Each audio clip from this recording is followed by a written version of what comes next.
Something just changed in the disappearance of Lilly and Jack Sullivan, and it didn't come from a search update. It came from a new interview, not an arrest, not a suspect reveal. But during this interview, the RCMP confirmed two specific details that quietly shift how this case is being reconstructed, and one of them directly challenges an assumption many people made early on. Stay with me, because once you hear what investigators are now acknowledging, it becomes clear why this case is not going cold.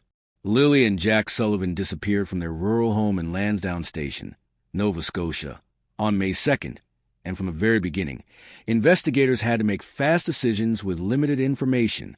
The first working theory was one that law enforcement treats as urgent but common in rural cases involving young children: the possibility that they wandered away from property on their own. That assumption immediately triggered a large-scale response designed to locate children who may still be nearby and in danger. Search efforts expanded rapidly. Ground teams moved through dense woods, ditches, fields, and trails surrounding the home. Air support was deployed to scan hard-to-reach areas from above, using helicopters and aerial observation to look for movement, clothing, or any sign that could indicate the children's direction of travel. Canine units were brought in to attempt scent tracking, working from locations where the children were last believed to have been. At the same time, hundreds, eventually thousands, of volunteer hours were logged by trained searchers and community members assisting under official coordination. Despite the scale and intensity of these efforts, the results were troubling. Days passed without a confirmed lead. Weeks followed with no breakthrough. As months went by, investigators still had not located a clear path showing where Lilly and Jack might have gone. There were no verified sightings placing them beyond the morning they were reported missing. No confirmed trail into the woods. No physical evidence, such as discarded clothing, footprints, or personal items, that could definitively explain how or where they left the property. This absence of evidence became just as important as any clue. In many wandering cases, search teams eventually find a direction of travel or an endpoint. Here, that never happened. The lack of a confirmed path forced investigators to confront a difficult reality. Either the children left the area in a way that avoided detection, or the initial assumption of wandering did not fully explain what occurred. That is why this new interview carries weight. It does not announce an arrest or reveal a dramatic discovery. Instead, it helps clarify how police thinking has evolved. It shows that investigators are no longer focused solely on where the children might have walked, but on understanding timelines, human behavior, and information that extends beyond the immediate search radius. The priorities have shifted from searching terrain to reconstructing events. And that shift signals that the investigation has entered a far more complex phase than it appeared in the early days. In the interview, RCMP made it clear that the investigation into the disappearance of Lilly and Jack Sullivan is no longer confined to a single explanation or working theory. Early on, like in many missing children cases, investigators had to narrow their focus quickly in order to deploy resources effectively. But as time passed without physical discoveries, that approach changed. Police are now operating under the understanding that limiting the case to one scenario could prevent them from seeing critical connections that only emerge when the full picture is reassessed. Instead of centering the investigation on defined search zones, RCMP confirmed they are now reconstructing the case through movement analysis. This represents a major shift in how the disappearance is being examined. Movement analysis looks at how people, vehicles, and activity patterns intersect over time, rather than where searches physically took place. It is less about terrain and more about sequence. This process includes aligning timelines from multiple sources, comparing when people reported seeing or hearing something, when devices or cameras captured activity, and when specific movements occurred in the area. Investigators are also giving renewed attention to sound and activity reports, including noises, voices, or disturbances that may not have seemed relevant at the time, but now carry different weight when placed into a broader timeline. Vehicle movement patterns are another key focus. This does not mean police have identified a suspect vehicle, but it does confirm they are closely examining who was driving through or near the area, when and whether those movements align or conflict with known timelines. Even routine or previously dismissed vehicle activity can become significant when reviewed with updated context. Perhaps most notably, RCMP acknowledged that witness statements once considered secondary are now being reevaluated. Early tips that lacked visual confirmation or seemed minor may now help bridge gaps in the timeline. Investigators openly stated that some early assumptions, particularly regarding how long the children may have remained near the home, are being reconsidered based on this deeper analysis. This matters because it confirms the investigation is active and evolving. Re-examining assumptions is not a sign of failure. It is a sign that investigators believe answers may still be uncovered by looking at the case differently.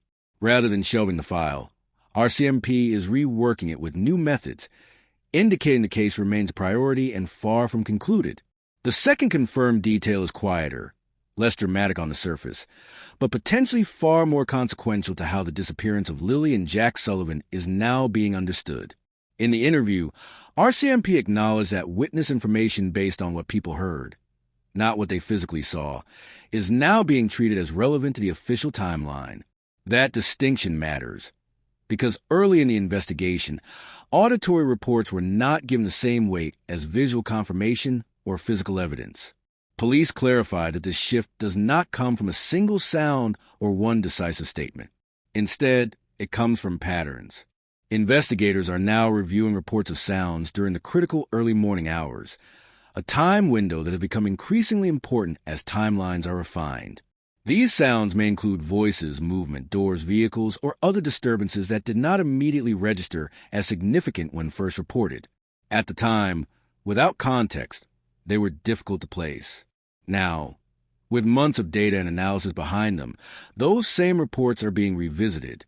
RCMP also referenced environmental activity that initially appeared unrelated. In rural areas like Lansdowne Station, background noise is common. Animals, machinery, passing vehicles, weather-related sounds. Early on, many of these details were logged but not emphasized.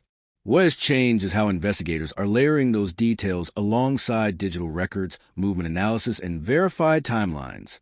When a reported sound lines up with vehicle movement data, device timestamps, or known activity in the area, it can suddenly carry investigative weight it did not have on its own.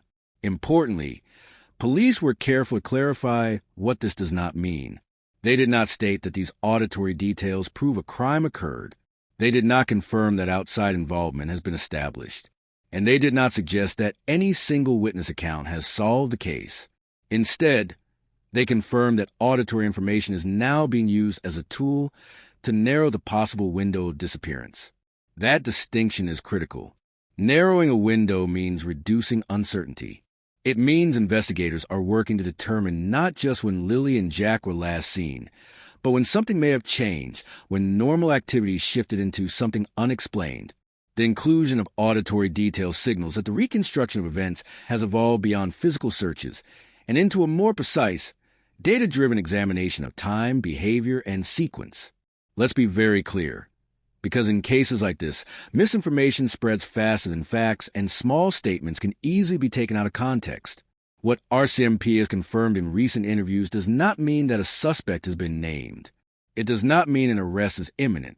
And it does not mean that physical evidence has been publicly recovered or revealed. None of those thresholds have been crossed, and police have been deliberate in avoiding language that would suggest otherwise. RCMP has not accused any individual of wrongdoing. They have not identified a person of interest. They have not confirmed the existence of a crime scene, nor have they stated that a crime has definitively occurred. Just as importantly, they have not ruled out any possibilities. That include scenarios ranging from accidental circumstances to third-party involvement. Every option remains open because, at this stage, narrowing the case prematurely could risk overlooking critical information. What police have confirmed is more nuanced, but just as important. They have acknowledged that this investigation is information-heavy rather than evidence-empty. That distinction matters. An evidence-empty case suggests there is nothing left to analyze. An information-heavy case suggests the opposite, that investigators are working through a large volume of data, tips, timelines, and contextual details that must be carefully compared and verified before conclusions can be drawn. In practical terms, this means law enforcement is dealing with layered information, witness statements, movement data, digital records, environmental factors, and timeline discrepancies that may not individually prove anything, but collectively could reveal what happened when aligned correctly.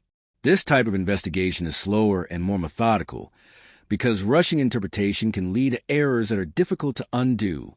Agencies do not publicly acknowledge this kind of investigative posture unless they believe progress is still possible. Law enforcement resources are finite, and public statements are intentional. By confirming the case is information-rich, RCMP is signaling that they believe answers may still be reachable, not through one dramatic discovery, but through careful reconstruction. That alone indicates the investigation is ongoing, active, and far from abandoned, even if definitive conclusions have not yet been shared. This interview didn't close the case. It reopened it strategically by confirming a broader reconstruction approach, renewed weight given to witness input, and a reassessment of early assumptions. RCMP is signaling something important. They believe the timeline still holds answers. And in cases like this, timelines don't shift unless something new forces them to. If you have information, even something that once felt insignificant, investigators are still asking for it. Because sometimes the detail that solves everything is the one that didn't seem important at the time.